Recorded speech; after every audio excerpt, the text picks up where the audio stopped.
ನಾವು ಮಂತ್ರಿಮಂಡಲ ಅಂದರೆ ಅದು ಕೇವಲ ನಮ್ಮಲ್ಲಿ ಮಾತ್ರ ಇದೆ, ವಿಧಾನಸೌಧದಲ್ಲೇ ಇದೆ, ನಮ್ಮ ಮುಂದೆ ಅಡ್ಡಾಡೋರು ನಿಜವಾದ ಮಂತ್ರಿಮಂಡಲದವರು ಅಂತ. ಆದರೆ ಪ್ರಕೃತಿ ನಮಗೆ ತಿಳಿಯದಂತೆ ಈ ಜಗತ್ತು ಹುಟ್ಟಿದಾಗಿನಿಂದ, ಈ ಭೂಮಿ ಸೃಷ್ಟಿಯಾದಾಗಿನಿಂದ ಒಂದು ಮಂತ್ರಿಮಂಡಲವನ್ನು ಸ್ಥಾಪನೆ ಮಾಡಿದೆ.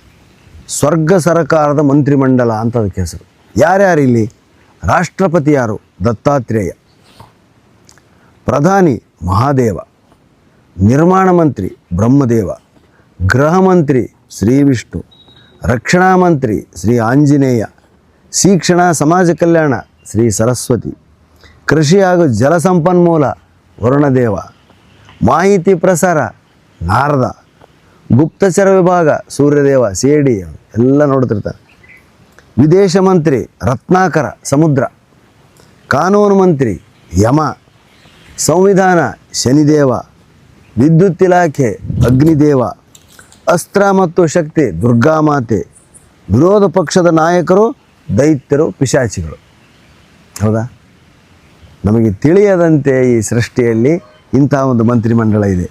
ಇಂಥ ಮಂತ್ರಿಮಂಡಲಗಳಲ್ಲಿ ಆಯಾ ದೇವರು ಯಾರು ಅಂದರೆ ನಾವು ಈ ಪಂಗಡಕ್ಕೆ ಸೇರಿದವರು ಅಂತ ಒಬ್ಬ ದೇವ್ರನ್ನ ನಾವು ಆರಿಸ್ಕೊಂಡೀವಿ.